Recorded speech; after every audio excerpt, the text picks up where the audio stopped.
ನಮಸ್ತೆ ದೊಡ್ಡಬಳ್ಳಾಪುರ. ಇದು ನಿಮ್ಮ ತ್ರಿವರ್ಣ ನ್ಯೂಸ್.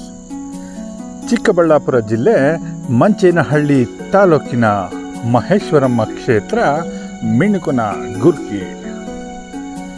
ಮಿಣುಕನಗುರ್ಕಿ ಮಹೇಶ್ವರಮ್ಮ ದೇವಾಲಯದಲ್ಲಿ ಇದೇ ಏಪ್ರಿಲ್ 12ನೇ ತಾರೀಕು ಶನಿವಾರ ಅದ್ದೂರಿಯಾಗಿ ಬ್ರಹ್ಮರಥೋತ್ಸವ ಜರುಗಿದೆ. ಅದರ ವಿಶೇಷ ಸನ್ನಿವೇಶಗಳೇ ನಮ್ಮ ಈ ಸಂಚಿಕೆಯ ಜೀವಾಳ. ಮಂಚೇನಹಳ್ಳಿಯಿಂದ 2 ಕಿಲೋಮೀಟರ್ ದೂರದಲ್ಲಿದೆ ಮಿಣುಕನಗುರ್ಕಿ. ಶ್ರೀ ಮಹೇಶ್ವರಮ್ಮ ದೇವಿಯ ದಿವ್ಯ ದೇಗುಲವಿರುವ ಈ ಕ್ಷೇತ್ರದಲ್ಲಿ ಗುರುಗಳಾದ ಕೊಂಡಾರ್ಯರಿಂದ 150 ವರ್ಷಗಳ ಹಿಂದೆ ನಿರ್ಮಿತವಾದ ದೇವಾಲಯವೇ ಮಿಣುಕನಗುರ್ಕಿ ಮಹೇಶ್ವರಮ್ಮ ದೇವಾಲಯ. ಅದೇ ರೀತಿಯಾಗಿ 1993ರಲ್ಲಿ ಕಪ್ಪು ಶಿಲೆಯಲ್ಲಿ ದೇವಿಯ ವಿಗ್ರಹವನ್ನು ಪ್ರತಿಷ್ಠಾಪನೆ ಮಾಡಿದ್ದು ಈಗಲೂ ಕೂಡ ತನ್ನ ಮಹಿಮೆಯನ್ನು ಉಳಿಸಿಕೊಂಡು ಬಂದಿದೆ ಅಂತಲೇ ಹೇಳಬೇಕು. ಸಾವಿರಾರು ಭಕ್ತರ ಮನೆ ದೇವರಾದ ಮಹೇಶ್ವರಮ್ಮ ದೇವಾಲಯದಲ್ಲಿ ಪ್ರತಿ ವರ್ಷದ ಚೈತ್ರ ಮಾಸ ಶುದ್ಧ ಪೌರ್ಣಮಿಯಂದು ಬ್ರಹ್ಮರಥೋತ್ಸವ ಜರುಗುತ್ತದೆ. ತನ್ನದೇ ಆದ ವಿಶೇಷ ಮಹಿಮೆಯಿಂದಾಗಿ ಪ್ರಖ್ಯಾತಿ ಪಡೆದಿರುವ ಮಿಣುಕನಗುರ್ಕಿ ಮಹೇಶ್ವರಮ್ಮ ದೇವಾಲಯವು 3 ದಿನಗಳ ಜಾತ್ರೆಯಲ್ಲಿ ಸಾವಿರಾರು ಭಕ್ತರ ಸಮಾಗಮವಾಗುತ್ತೆ. ಅದ್ದೂರಿಯಾಗಿ ಆಚರಿಸುವ ಜಾತ್ರೆ ಬಹಳವೇ ಪ್ರಸಿದ್ಧಿ ಪಡೆದಿದೆ ಎನ್ನಬಹುದು. ಸಾವಿರಾರು ಭಕ್ತರು ಅತ್ಯುತ್ಸಾಹದಲ್ಲಿ ರಥವನ್ನು ಎಳೆದು ತೇರಿಗೆ ಹಣ್ಣು ದವನ ಅರ್ಪಿಸುವ ಮೂಲಕ ತಮ್ಮ ಹರಕೆಯನ್ನು ತೀರಿಸುವುದಲ್ಲದೆ ಬ್ರಹ್ಮರಥೋತ್ಸವದ ಸಮಯದಲ್ಲಿ ದೇವಾಲಯದ ಮುಂದೆ ಇರುವಂತಹ ರಥೋತ್ಸವ ನಡೆಯುವ ಜಾಗದಲ್ಲಿ ಒಂದು ಬೇವಿನ ಮರವಿದೆ. ಆ ಮರದ ಜಾಗಕ್ಕೆ ಆ ತೇರನ್ನು ಎಳೆದು ತರುವ ಸಮಯದಲ್ಲಿ ಆ ಮರಕ್ಕೆ ಭಕ್ತರೆಲ್ಲರೂ ಅತಿ ವೇಗವಾಗಿ ಹತ್ತುತ್ತಾರೆ. ಅದಕ್ಕೂ ಒಂದು ಕಾರಣವಿದೆ. ಆ ಬೇವಿನ ಎಲೆಗಳನ್ನು ತಿನ್ನುವುದಕ್ಕಾಗಿಯೇ ಆ ಮರಕ್ಕೆ ಹತ್ತುತ್ತಾರೆ. ಕಾರಣ ಇಷ್ಟೇ, ಆ ದೇವರು ಆ ಜಾಗಕ್ಕೆ, ಅಂದರೆ ರಥೋತ್ಸವ ಆ ಜಾಗಕ್ಕೆ ಬರುವ ಸಮಯಕ್ಕೆ ಸರಿಯಾಗಿ ಆ ಮರದಲ್ಲಿನ ಬೇವಿನ ಎಲೆಗಳು ಕಹಿಯಾಗಲ್ಲದೆ ಸಿಹಿಯನ್ನು ಹೊಂದಿರುತ್ತವೆ ಎನ್ನುವುದೇ ಆಗಿದೆ.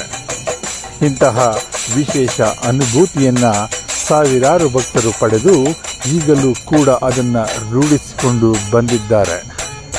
ಆ ಬೇವಿನ ಮರದ ಜಾಗಕ್ಕೆ ರಥ ಬರುವುದೇ ತಡ ಎಲ್ಲರೂ ಮರವೇರುತ್ತಾರೆ, ಬೇವಿನ ಎಲೆಗಳನ್ನು ಕೀಳುತ್ತಾರೆ ಮತ್ತು ತಿನ್ನುತ್ತಾರೆ. ಸಿಹಿ ಕಹಿಯ ಒಂದು ಅನುಭೂತಿಯನ್ನು ಪಡೆದು ಮಹೇಶ್ವರಮ್ಮನನ್ನು ಭಕ್ತಿಯಿಂದ ನೆನೆದು ರಥೋತ್ಸವದಲ್ಲಿ ಪಾಲ್ಗೊಂಡು ಹಿಂದಿರುಗುತ್ತಾರೆ.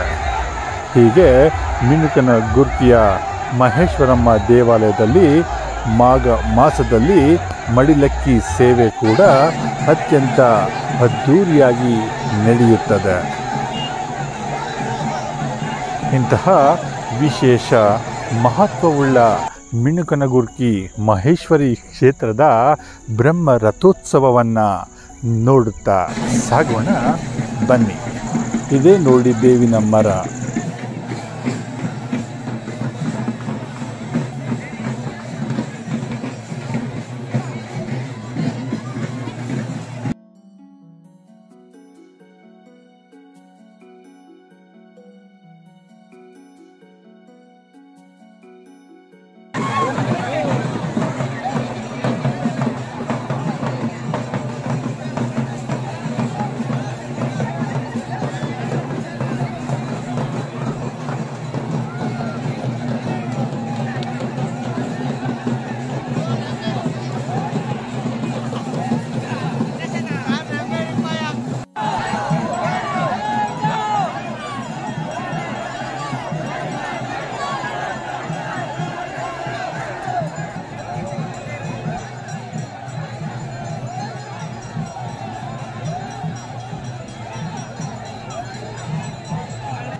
ನಿಮ್ಮ ತ್ರಿವರ್ಣ ನ್ಯೂಸ್ನ ಬೆಂಬಲಿಸಿ. ಧನ್ಯವಾದಗಳು.